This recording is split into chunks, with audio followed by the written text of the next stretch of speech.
Hey everybody, in third grade we've been working on our Dia de los Muertos projects, our Day of the Dead projects, and we were starting off our first step working on our paper flag, which is making our perforated or punched or holes cut out flags for our backgrounds behind our Day of the Dead pets. So you got two papers. You did get your background paper and your top paper, which is going to be our flag. And we were talking about positive space and negative space. So when we start cutting our flags, we're going to end up with something like this. Anywhere where your color of your flag stays, remember that is your positive space. And anywhere where we have now cut out and taken away part of the flag, that is our negative space.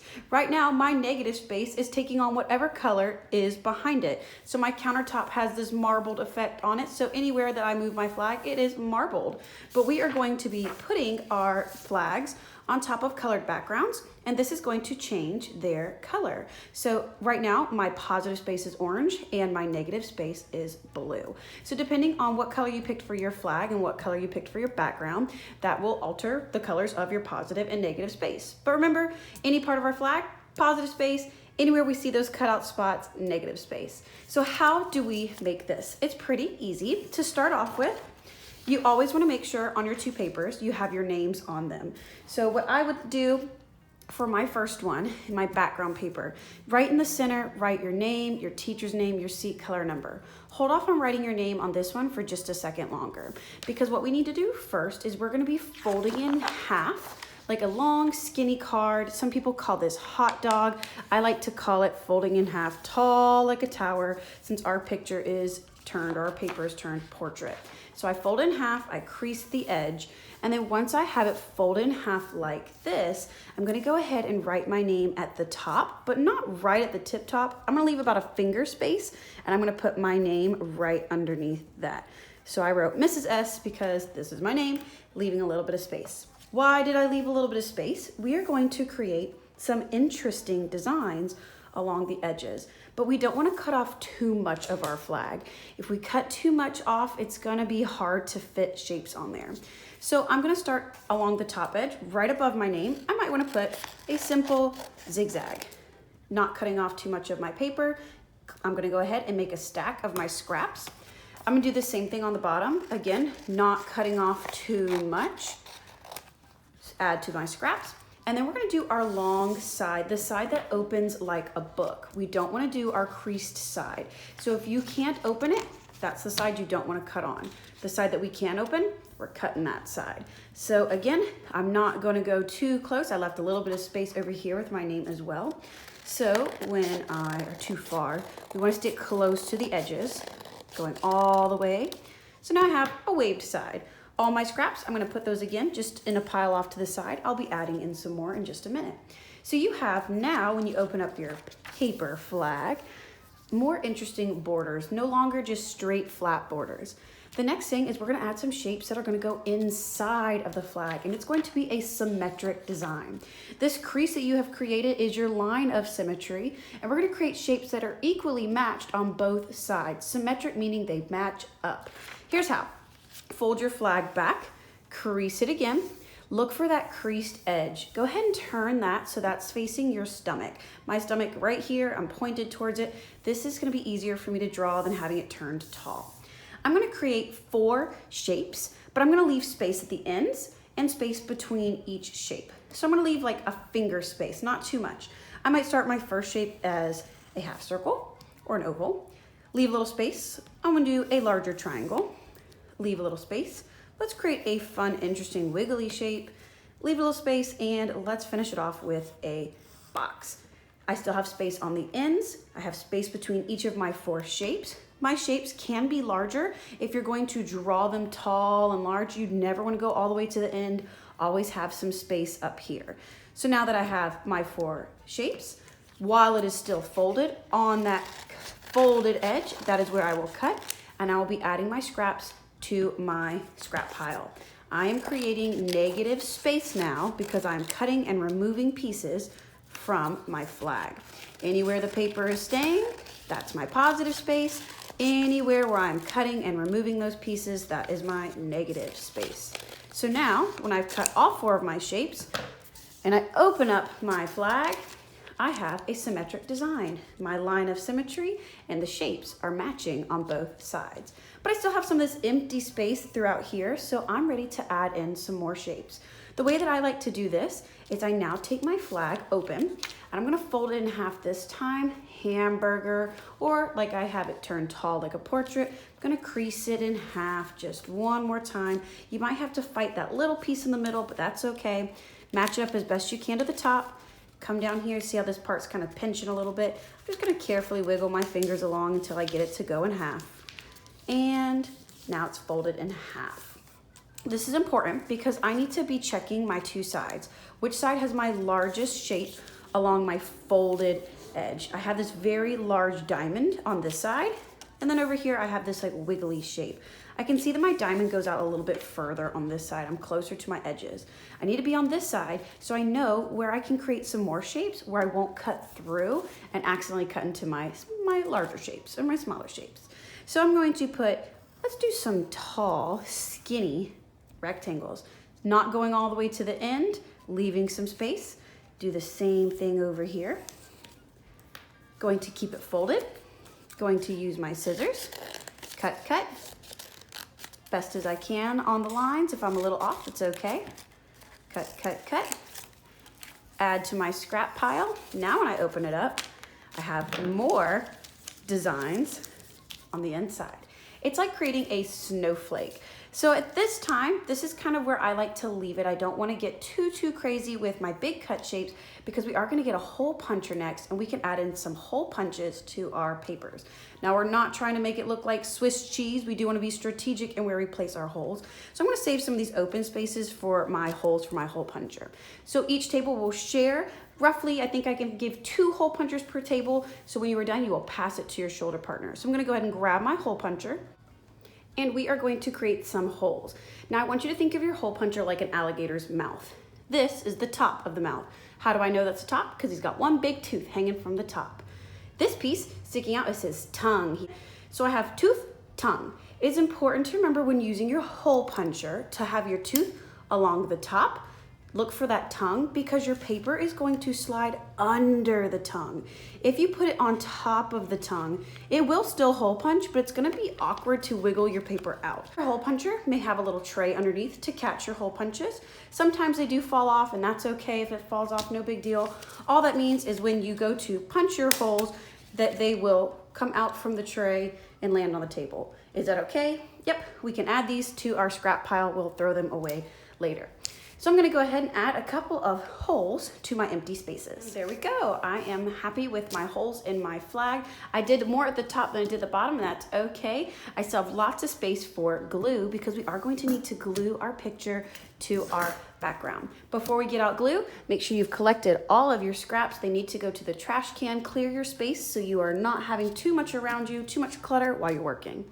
To know which side we're going to put the glue on, look for the side where we wrote our names. You may have a hole punch through it, and that's okay. You can also see on this side perhaps some pencil lines where you didn't perfectly cut on your lines, and that's okay. We are going to put our glue on this side, so when we glue it onto our backgrounds, we have a perfectly clean flag facing up. So I make sure, looking for the side with my name. On my background paper, you should have wrote your information in the center of the paper. Make sure that is on the back so we can see. Once we get this glued down and attached together and your name is hidden, your name will be on the back of this paper. So, name on the back, name up front. Glue. We're using liquid glue, and we are doing ... not a lot, meaning not puddles of glue, but raindrops of glue. I am going to scatter them all around my flag in my positive space. No need to put it in the negative space. It would just go straight through to the table. So I'm going to scatter some glue dots, making sure I've got some along the top edges, my corners. And once I have covered it, yes, this is a lot of dots of glue, but it's not too much glue. I can easily take my paper flag, lift it. It's not too much glue, so it's not dripping and making a mess. It gives me a chance to line it up in the center. Once I have it where I think it is roughly in the center, I'm going to take my hands. I'm going to go ahead and press it into the paper. But my favorite way to really make sure that it sticks is to actually flip your paper over and give it a back massage or a back rub. Not a back pat. That doesn't do anything to help glue it down. We want to give it a rub. This is helping to push the glue around, making sure it's covering all parts of our flag. I can see this is where my name, teacher name, seat color, number would go, so I can easily tell this is my artwork. Rubbing, rubbing, rubbing. And worst case, if some glue does get on the table, no big deal. We'll use some wipes, we'll clean it up. So once I have completed all my back rub, I have rubbed it a couple times, I can flip my paper over and it is nice and stuck now. My flag is stuck to my background. We're gonna put these on the drying rack. Since they have liquid glue on them, we don't wanna risk any little bit that might have snuck its way off to the sides. We don't wanna put them in our folders because they could get stuck and they could stick to each other's. So go ahead, place this on the artwork and we're gonna start our animal next. To create our Day of the Dead pets, you are going to have a choice between 3 options: a cat, a dog, and a bunny. I'm gonna show you how to draw all 3 at the same time, and we're only creating the silhouette, the outline of the animals. We're not trying to draw in all the details. We're gonna be adding bones and help to make it look like our sugar skull version of our animals in just a few minutes. So I'm gonna have all of you drawing with your pencils. It is a little difficult to see the pencil on the black paper on camera, so I am going to draw with my white pencil so you can see it. But you are perfectly fine drawing with your pencil.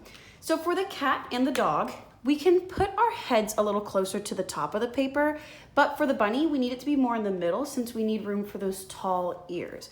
We want to try to make our pets as big as we can on the paper. Teeny tiny pets are going to be really difficult to add in our bones next time. So what I'm going to do first is I'm going to start with the cat and the dog, just scooching that one off to the side for a second, leaving a little bit of space at the top for the ears. I'm going to start with a circle, roughly about the size of my palm for the cat, adding in triangle ears at the tip top. And for the dog, same thing, I'm going to do a circle. I'm gonna leave just a little bit more space. Circle about the size of my palm. I'm going to do some floppy ears, a little line that comes up and a curve that comes down and around, a little line that comes up and a curve that goes down and around. If you want to change your dog's ears to be more pointed, that's fine. So cat and dog heads start like this. The bunny head, bring it down more to the middle of the paper. Again, you're going to make a circle about the size of your palm and then add in our tall curving ears. You can make one bent or flopped if you want, that is up to you. All 3 of our pets are going to have the same shoulders going down into the arms. All that is just a little curve on one side and a little curve on the other. Still making them wide. I don't want it to be a little skinny pet. I want to have some room to add the bones. So on all 3 curves that come down. But I do have a little bit of space on the sides to sneak in a tail. My cat has a curvy tail that comes up and over, and you can pick either side. My dog, gonna give him a cute little wiggly wagging tail, and then the bunny, let's do a little puff. Now, we have the silhouettes ready for all 3 of our pets. You're going to use your scissors, whatever pet you have chosen, and we're going to cut them out. And now you can see what each of these animals look like as silhouettes. Don't forget to take your scraps, throw them away. And if your class has finished this step, making our flag, and your pets in one class, I'm gonna ask that you put your name on it. You're looking for the side where you can still see your pencil lines. The other side is perfectly clean, just like we need it to be for painting the bones. So any side that you can see your pencil lines, that is where you would put your name. So on all of my pets, I would put my name on the side that has my pencil lines. If your class did not get to this in the first day, if you only did your flag in the first day, well then you're in luck. Once you have finished up your flag, we are going to need to glue our pet down to our flag. So you're going to choose whichever pet is your pet of choice. You're going to take your pet, you are going to glue with glue dots, liquid glue, on the back. I try not to get too close to the very edges so that way it doesn't seep out. And I'm gonna scatter some around. Again, lots of dots are okay, as long as they are glue raindrops. I should not have dripping glue. I want to match that flat bottom of my pet to the flat bottom of my flag. I could put it right in the center. I could put it off to the side. It's totally up to you. This one, I'm going to go just a little off to the side. Line it up using my hands, pressing it flat. I'm going to hold it for about 10 seconds. Make sure it's stuck on my background. And there we go. If you have gotten all this done in one day, awesome. It's on the drying rack. It's ready to go. We're going to start adding in some of our paints either next time, or if you just got to this point today, we're ready to do it today. So just kind of looking to see where your class is at. I know some of my classes have gotten ahead of each other just because we've had different things, our hurricane days, our fun runs. So wherever your class is at, no big deal, we'll get you caught up. Once you get to this step, our next step is adding in some bones. I am going to be showing you on all 3 of our pets, even though this one is the one that is attached to my background. So we're going to be using white acrylic paint to paint our bones on our pets. Starting off on each one, we are going to be doing the face. And for that, I'm just getting a little bit of paint prepped and ready here. I'm going to use my paintbrush, dipped into my white acrylic paint. And I'm going to create just a plain circle for the face of all 3 of the pets. So I'm gonna go ahead and paint a circle on all 3. And there we go, now all 3 have their faces to start, our skull, our circle to be where we're gonna place the face once it is all dry. We're going to also add in what is going to be the top part of the spine coming down to make the rest of the spine, some ribs, as well as some vertebrae. I'm gonna show you on the bunny, and then I will fast forward adding the same thing to the cat and the dog. So using my paintbrush, I start with just a straight line, little guy at the top. I'm going to drop below that, and I'm going to create a straight vertical line coming down all the way to the edge of the paper. And then we're gonna add in some ribs. So not going all the way edges, I'm gonna make some little curves, leaving some space for our arm bones. I'm gonna put just 3 in. These do not have to be anatomically correct, meaning that they match up to what the bones would look like in real life. We're doing a little bit of some freehand designing here, having our own choice in our bones. And then I'm just gonna sneak in maybe 1 or 2 little straight ones down here for part of the spine. For the arms, I'm going to start with 1, 2 curving lines on each side. So just going 1, little more curve to the top as it comes from the shoulder area, and then 1 other arm going down. And I am going to go ahead and bring this all the way down to the bottom of the paper. Now I don't have a messy mat, but hopefully you would. We will make sure that our tables stay clean. And then bones do have these little nubs to attach together at the bottom and the top. So I'm just going to put almost like a little heart shape on my bones. Just 1, 2 little flicks. 1, 2. It's like seeing an X-ray of our pet. We can see their bones. And this is what we're going to add in for the other guys as well. It will match up the exact same. So I'm gonna go ahead and do our other 2 pets as well. And there we go. Now they all have their bones for the inside parts. The last pieces are the tails, and adding in some dots in our spaces where the ears are, because our ears are actually not gonna have any bones in them. They're just cartilage. So we're just gonna decorate them with some dots. So for the cat's tail, that does have some bones. So I'm going to use my brush, and I'm just going to put some almost like a broken line going up the tip of the tail, little pieces of the vertebrae. And I'm gonna do this same thing over here with my dog. They do have some little bones that go into their tail. So just a few little spots for that. My little bunny, I'm gonna give him a little fluff for fun, just a little spot to decorate.